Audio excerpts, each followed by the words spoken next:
If you wanted an FBI investigation, you could have come to us. What you want to do is destroy this guy's life, hold this seat open, and hope you win in 2020. You've said that, not me. You've got nothing to apologize for. When you see Sotomayor and Kagan, tell them that Lindsay said hello, because I voted for them. I would never do to them what you've done to this guy. This is the most unethical sham since I've been in politics. And if you really wanted to know the truth, you sure as hell wouldn't have done what you've done to this guy. Are you a gang rapist? No. I cannot imagine what you and your family have gone through. Boy, y'all want power. God, I hope you never get it.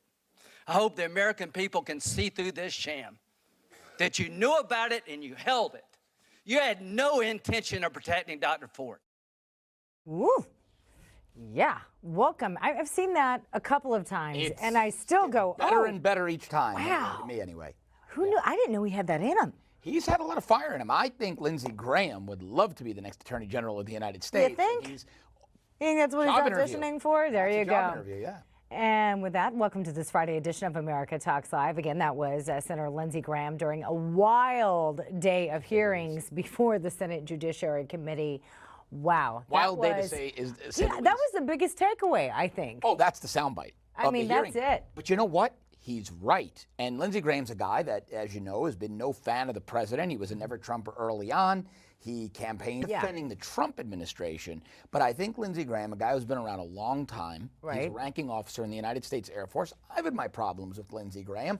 I thought he's been too moderate at times, but I don't know. There was nothing moderate I don't know if he's been about that performance. If he's been hitting the gym or taking new vitamins, but he has been on You want fire. what he's having, right? What he's having, because he has been an on-fire conservative lately. Wow. And doing a great job. And I thought that what Lindsey Graham did there was genuine. I do too. You saw it in his face. Too. He finally had enough. He said, this is a good guy. His wife and young daughters have to hear this. We didn't do this to Sotomayor and Kagan. This is reprehensible.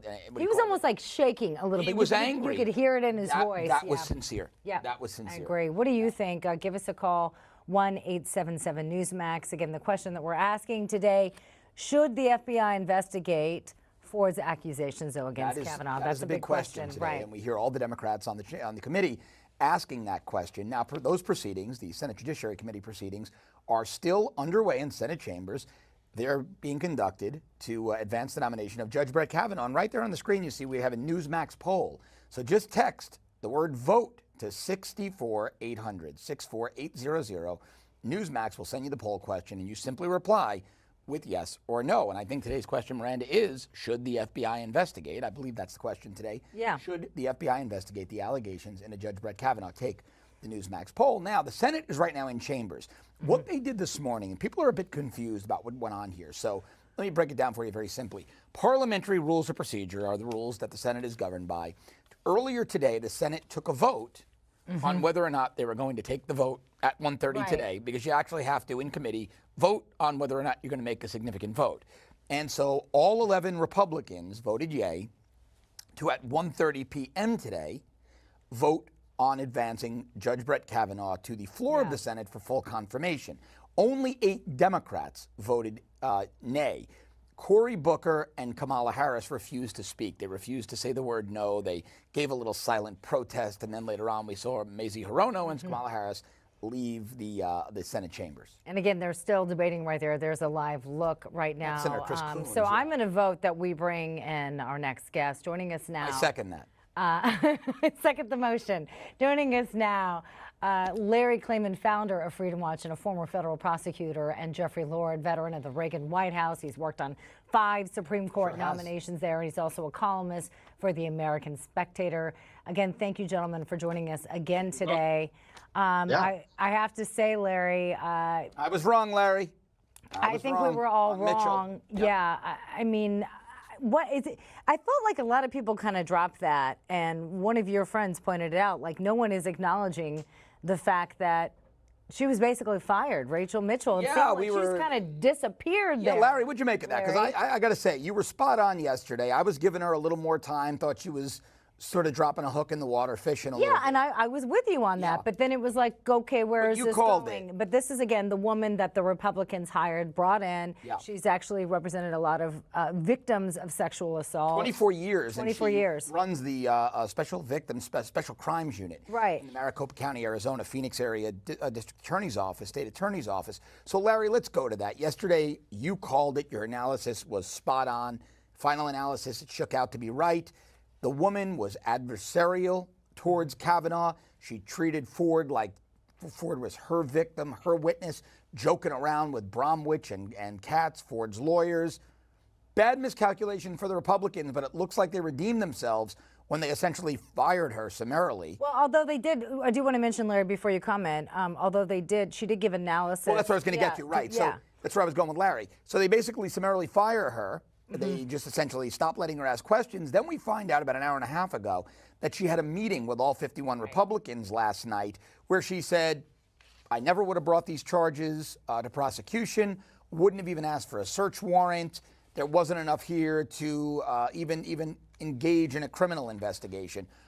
What was going on there, Larry? Break it all down for us. It's kind of bizarre, actually. She's kind of acting like both lawyer and a witness. They salvaged something from her that they otherwise wouldn't have had. But like I said yesterday, it was a little bit like Dr. Strangelove, where you do a Sig Heil thinking that the President of the United States, in fact, is the Fuhrer in Germany. She represents victims. She's the prosecutor. She's not used to being a defense lawyer.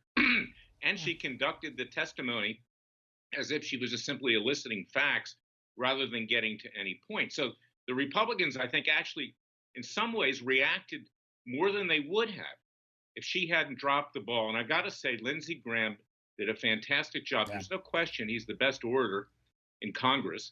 I think he was actually running for president, but he has conviction. He believes what he says.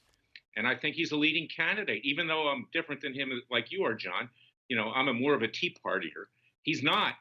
But the man is highly intelligent, and he did a fantastic job. And he led the way to what's likely to be Judge Kavanaugh's confirmation. You know, Jeff, let's go there, Jeffrey. So from the political side, I'd love to get Larry's perspective from the prosecutorial side.